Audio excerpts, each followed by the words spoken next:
In 1999, during restoration work on the Karnak Temple complex near Luxor, workers uncovered a sealed chamber behind a false wall in one of the lesser-studied secondary buildings.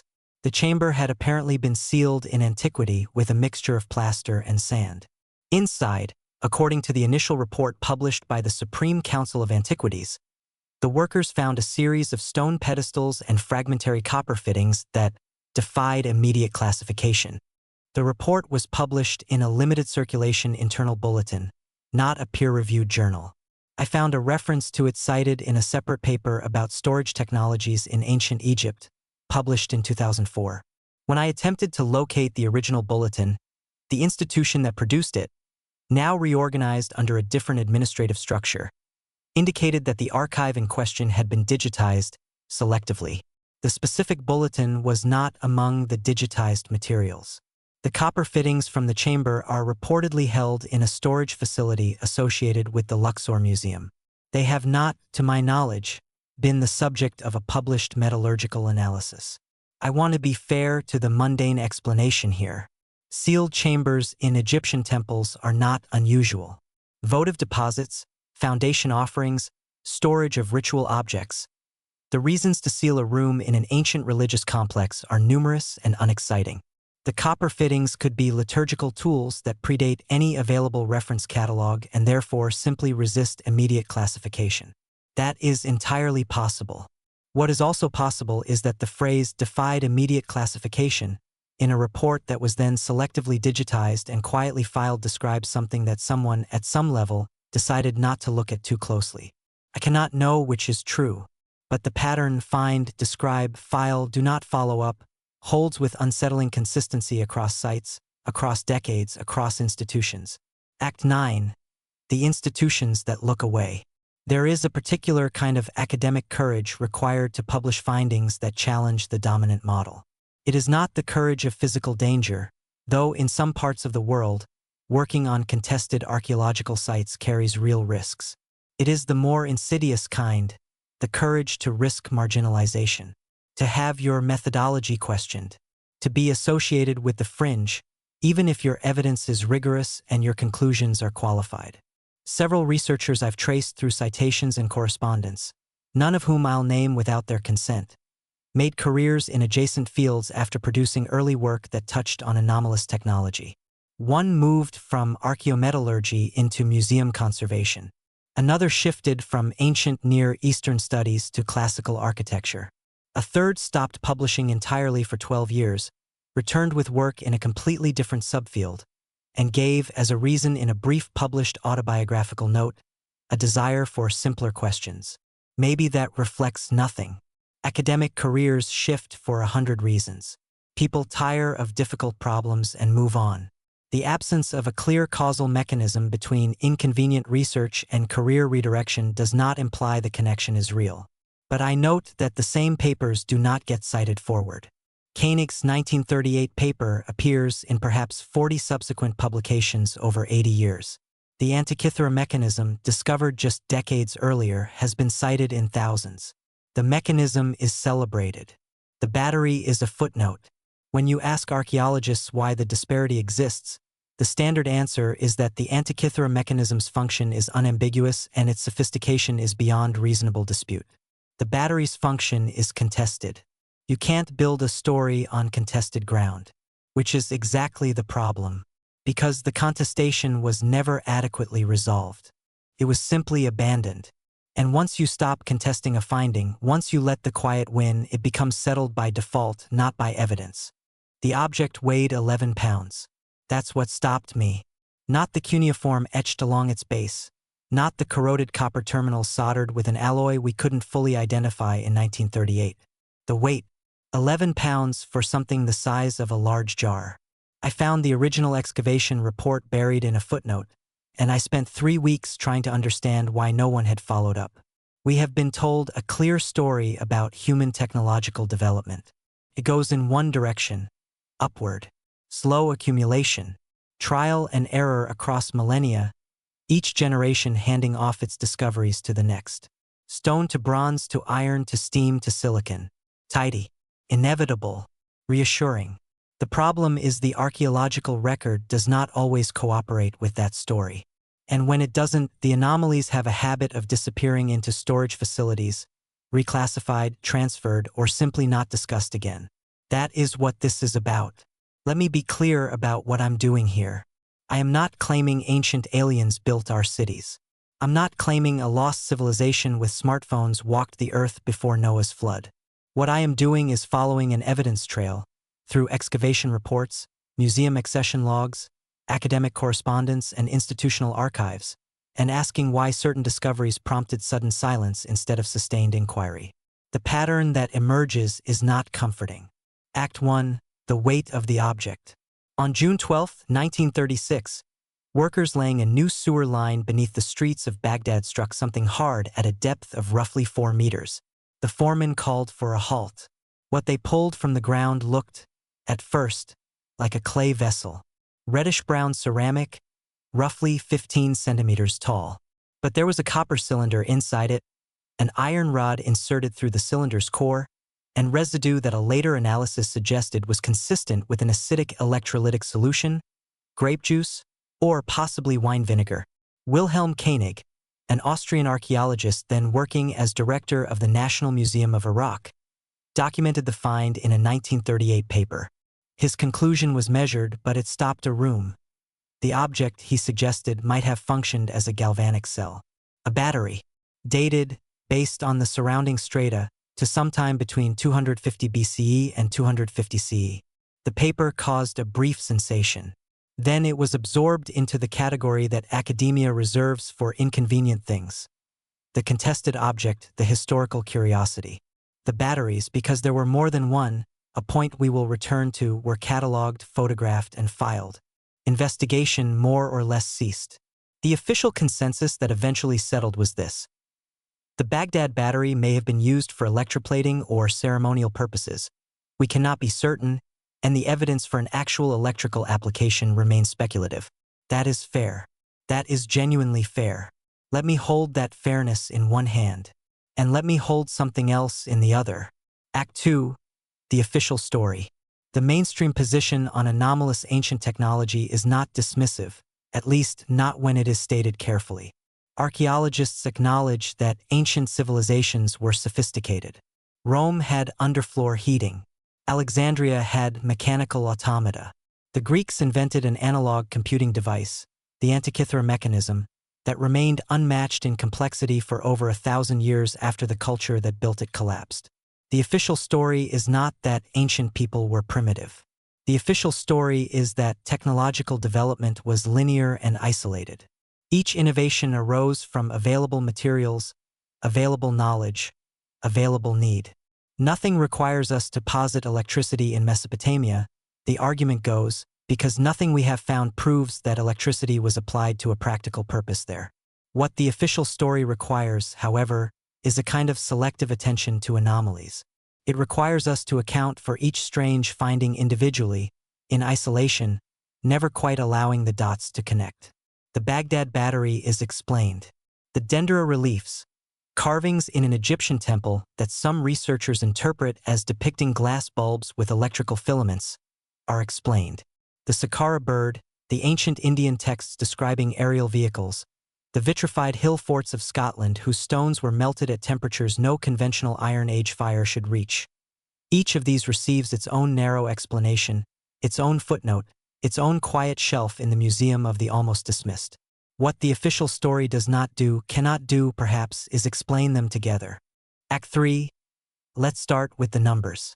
There are, at present, at least a dozen known objects in museum collections worldwide that have been classified as anomalous, but have not received sustained scientific investigation since their initial documentation. Let me be specific. The Baghdad battery is the most famous, but it is not alone. Koenig himself noted in his 1938 paper that he had identified several similar vessels in the collections of the Berlin and Baghdad museums, all of which bore the same configuration: ceramic exterior, copper cylinder, iron rod, acid traces.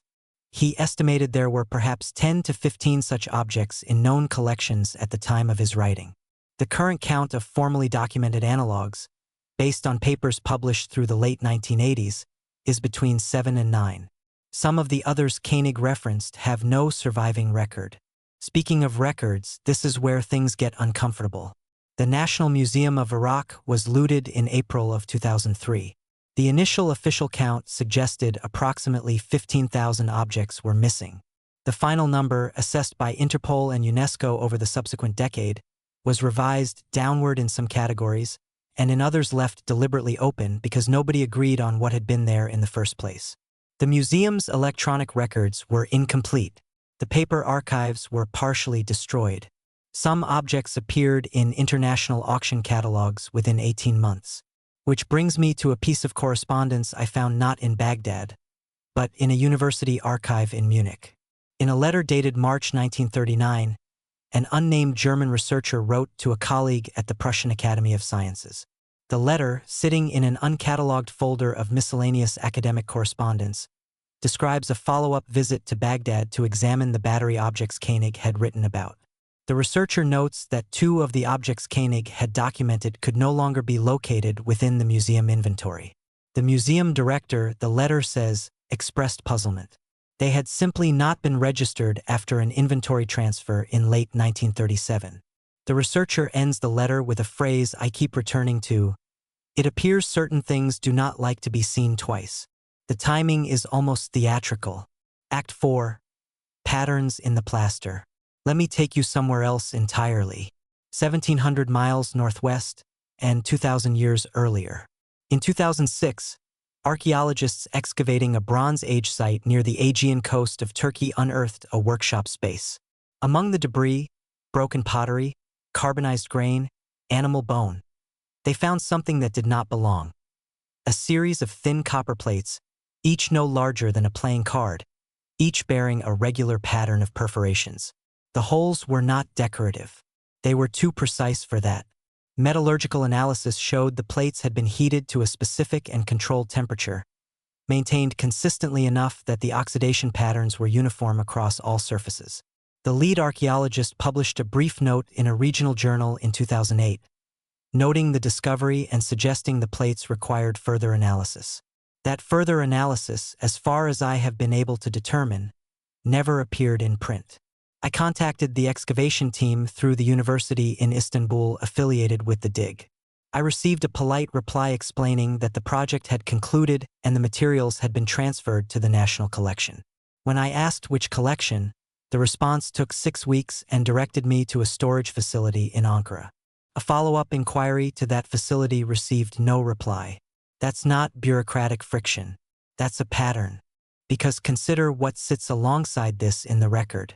The Roman OP out-of-place artifact, problem has been quietly circulating in academic circles for longer than most people realize. In 1936, the same year the Baghdad battery was pulled from the ground in Iraq, a geode cracked open in California revealed what appeared to be the remnants of a ceramic and metallic cylinder consistent with a manufactured spark plug. The object became known as the Koso artifact. Initial analysis was inconclusive. Later analysis identified it almost certainly as a 1920s-era champion spark plug. Case closed, case filed, case mostly forgotten. But here's what matters: the impulse to close the case, the alacrity of the debunking. The Koso artifact received more sustained attention in the 2 years after its discovery than the Baghdad battery received in the 2 decades after Koenig's paper. The one that turned out to be prosaic got investigated. The one that kept raising questions got shelved.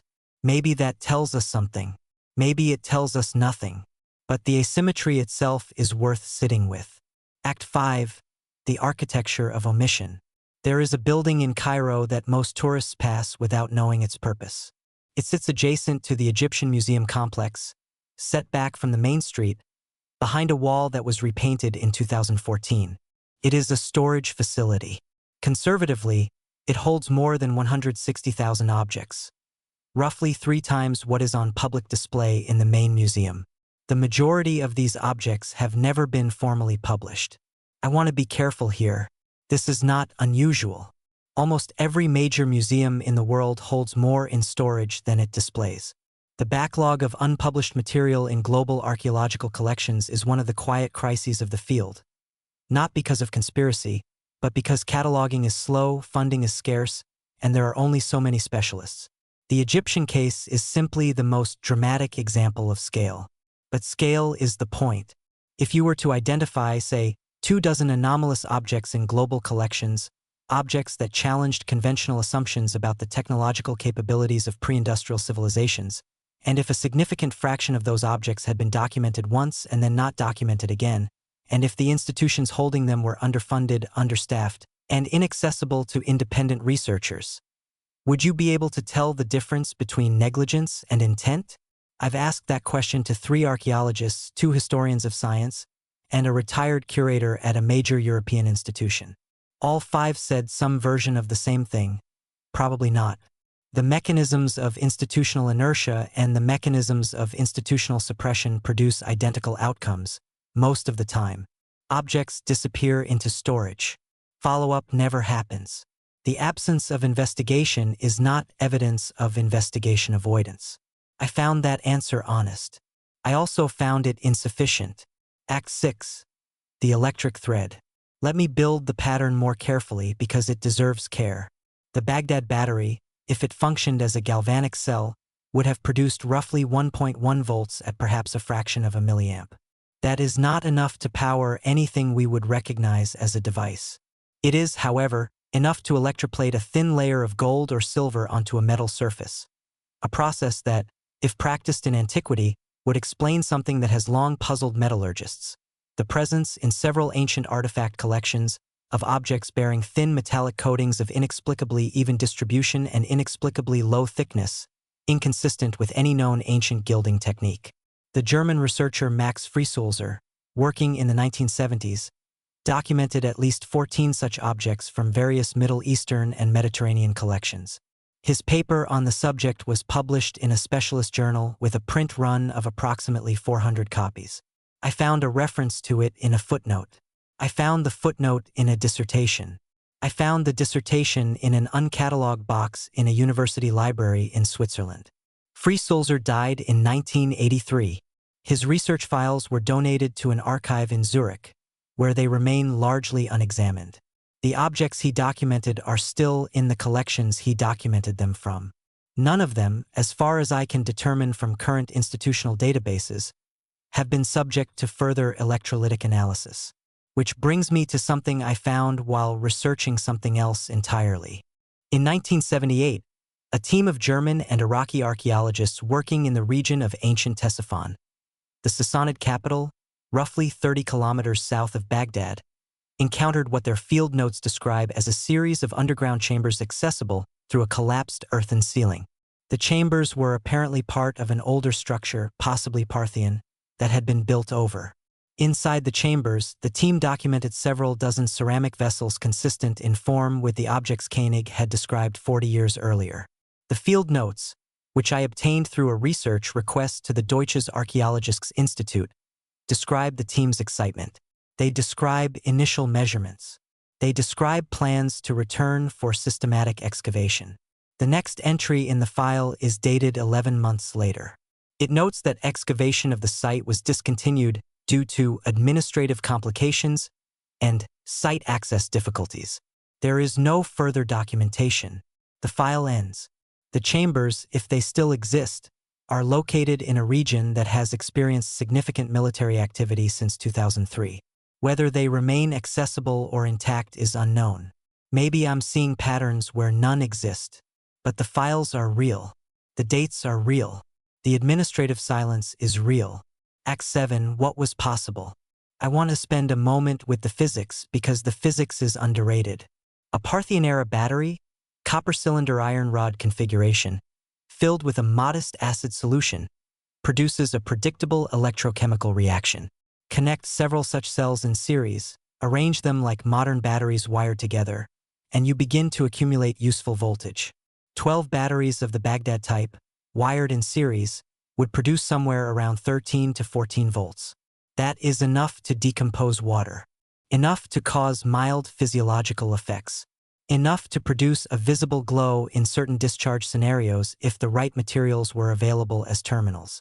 None of this means ancient Mesopotamians had electric lighting. Let me be precise about that. What it means is that the physics does not forbid more sophisticated application. If the objects existed, and if they were understood, even empirically, even without formal electrochemical theory, then more complex configurations were not impossible. They were merely undocumented. And here is the thing about documentation. It is fragile. The Library of Alexandria is the famous example. The burning library, the lost knowledge, the catastrophe that set back human learning by centuries. But there were other libraries. The Great Library of Nineveh, assembled by the Assyrian king Ashurbanipal in the 7th century BCE, held tens of thousands of clay tablets. The building was destroyed in 612 BCE. We have recovered perhaps a third of what may have been there. The rest is rubble and silence. The library at Pergamon, the House of Wisdom in Baghdad, the temple libraries of ancient India, periodically destroyed by fire and conquest.